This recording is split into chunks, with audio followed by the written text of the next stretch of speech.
Hey, how's it going everybody? Welcome back to another video. Today we're gonna have a little bit more of a fun replay instead of 100% just full educational. And it's gonna be in the Badger. Once again, I know that the last couple of games or videos have featured the Badger a lot, but I swear this is gonna be the last one, okay? I grinded out the Breaker. I don't have to play the Badger anymore, luckily. Um, So yeah, what are we gonna be doing today? We're gonna have an insane game. We're gonna get a ton of kills. And maybe even get a very special medal. Now, I know that it is in a +2 matchup. What can I say? You know, I'm just stat padding over here. But yeah. We're playing on Nordscar. I really want to make a what to do episode about Nordscar, but I need a perfect game. Because the games that I've been having on this map are usually pretty mediocre, to be honest. There aren't any like really cool like late game scenario games that I can feature. But today we're just gonna go to the heavy flank and we're gonna see what happens. We're playing the Badger. I kind of want to go to the bridge where the Rhinoceronte is sitting. But I see that there's a Kranwagen there, and you know, I've done my fair share of Kranwagen Cupola sniping like 5 years ago in the actual cooldown meta. And I don't want to do it again. So, what are we gonna do? We're gonna farm tier 8s. It's my favorite thing to do. I shoot a little bit late here, but I just wanted to track him to burn his repair kit, and I'm already gonna spoil it right now. This guy is gonna be tracked for the rest of his life. Put repairs on your heavy tanks, ladies and gentlemen. So, what is happening right here? Not really anything special. There is one thing that is very unique that happened right here, and that is that the E3, the only tank that can pretty much contest us, is sitting in the sniper location, all the way in the back here. We delay our shot here a little bit to track the Kranwagen, but his reaction time is on point, I should say, because he repairs instantly, which kind of tells you that, you know, he is fairly competent. He also falls back properly here. And, you know, he took a lot of damage, but that was kind of unavoidable here. We just kind of held W over here. So, he peeks, we punish him. And right now, I am making a very important decision. We're winning one flank, the one that I'm on, obviously. Haha. But we won our flank. But we've completely lost the other one. Now the biggest mistake that you can do here is actually drive into the enemy base. I still think that we could have just won and killed everybody in the cap. But the problem is that then if your allies in your base die, you get this kind of like cap standoff right here. Which is something that the Badger doesn't like because I'm not fast enough to go back. So my allies die in the cap. Or in the enemy base, and in my base, and it is better for me to be around my cap circle because the enemies have two objectives. They either have to cap or they have to kill me. So being there is just the way to go. I am playing in a platoon with a buddy of mine. He's a one-shot, and I told him to run away because I know if you watch this, I'm just telling you this kind of like indirectly. You die way too early, man. So I was begging him to stay alive here. Because as a Badger, you might have noticed that I haven't researched the turret yet. And if I am double tracked by a CS, a Street Sixer, an Indian Panzer even, I am dead. I am cooked. So I need a friend to kind of back me up here. So he's falling all the way back to B1, just to stay alive. Now, we have finally arrived to our second destination of the game. And we pick up the CS. CS was vitally important to kill. And right now, if you look at the enemy team list, it's only the E3 that is a real issue. Yeah, sure, the Boresk is gonna be a little bit annoying if he, like, uses his mobility, but doing damage to me, wise, the E3 is by far the biggest issue here. We missed a shot on the Boresk. It's only me, my one-shot friend, and the Phantom. Scratch that. It's only me and my one-shot friend left against 1, 2, 3, 4, 5, 6, 7 enemies. So a little bit of a...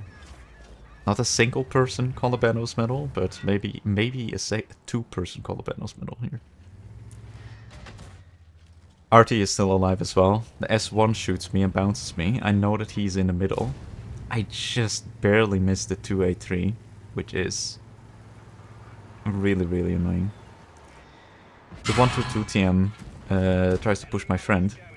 I knew that the Boresk was probably gonna pop up behind me, but I really wanted my friend to stay alive, so I'm willing to just kind of show my back to these people to save my friend here. I'm so worried about the STRV, and the E3 also hasn't been spotted in a while.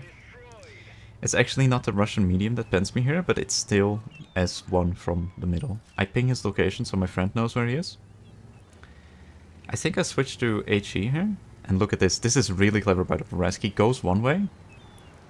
But this is not my first rodeo. I know that he's making the quickie baby move of going one way and then popping up the other. So I'm intentionally turning around here. And he's sitting right there. I missed my HE shell. Very, very sad. The lower plate on the Badger. Surprisingly way better than like the lower plate on the Conqueror. So he actually struggles to pen me. Even with shooting gold. We're getting balanced by Artie because, you know, there is no way to kill me other than splashing me with HE from the other side of the map.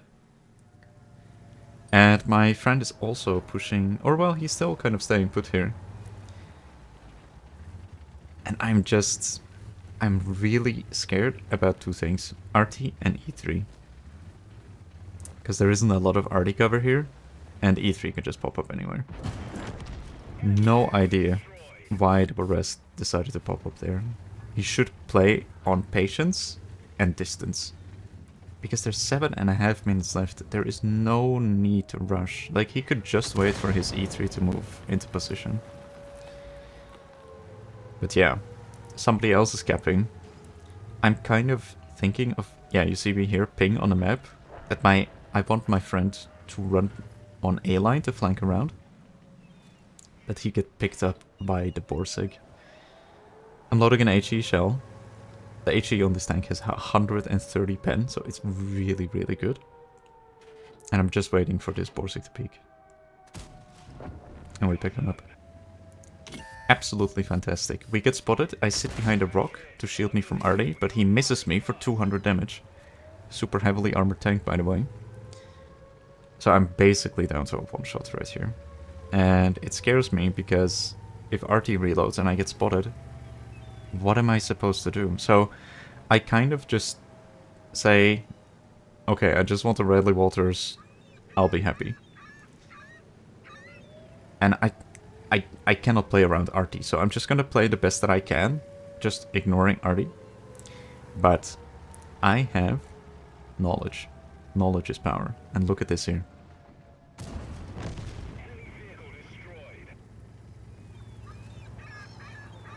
I don't get spotted. Little bit of a trick here is that if you are relatively close to an enemy and you're in a bush and they don't see you, if your shell is fast enough, you can actually kill them before they spot you. If that makes sense. A lot of other people have explained this before, so I'm not going to linger too much on it, but that is how, the reason why he didn't spot me. And me not being spotted is absolutely massive here. Because Artie doesn't get the opportunity to shoot me. So, what I want to do right now is I want to get behind some sort of rock and I want to set up an ambush on my cap circle. That's my main plan right here.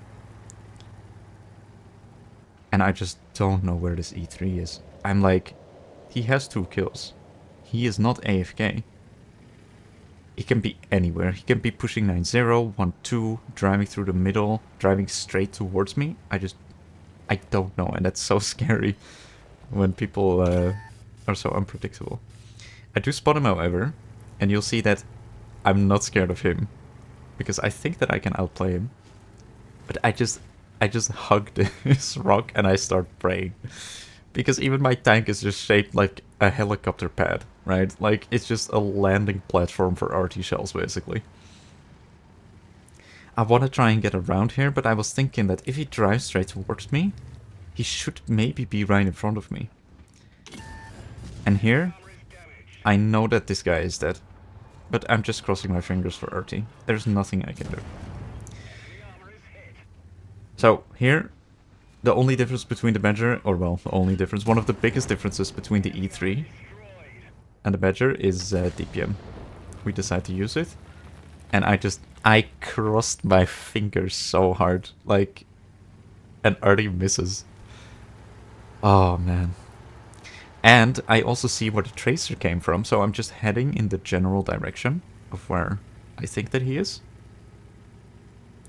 And here I was thinking, I cannot outmaneuver this RT. It's a very quick RT, so I have to put on some cap pressure. I have to maybe cap the base, because I don't think he's going to do anything, right? So I'm heading towards where the shell came from, and the enemy base, but he starts capping. Oh my lord. If he shotguns me, I am 80% sure I die. So now it's all about approaching the base from the correct position. I want to drive up this slope, and you'll see me do it in kind of a wonky way. But I wanted to have these bushes here cover me from the cap, because if I drive up on the right side here, there's a little bit of a gap between the bushes, so I wanted to drive up here. But unfortunately, there is not enough grunt in my engine. So I decide to go around. We have HE loaded, so we can't one-shot him, but what way is he looking? And it's not this one. And we pick it up. Enemy vehicle destroyed. Indeed. We pick up 10 kills. This was a really special game, because I've only gotten... I got 12 kills once? Or was it 13? I think it's 12. I got 12 kills once. This was very, very long time ago. And then my second pools medal was in a Defender in a tier 6 match on Runeberg, so it didn't really count. This was a tier 10. This was really, really special. So it was my 3rd ever pools medal, and I just wanted to have it on record that that I got this, you know. Because that was the original idea with the YouTube channel, was to just kind of like feature interesting games that I played. But yeah, I'll also maybe play my live reaction to winning the game. It was pretty funny, so do check it out. Yeah, I'm gonna peek from here, I think. Dude, this is gonna make for... No, wait, I can't get there. Oh, wait, I can. I can.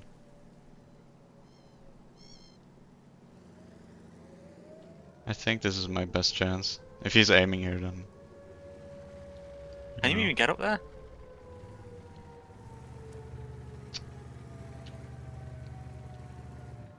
No, you've got to go around.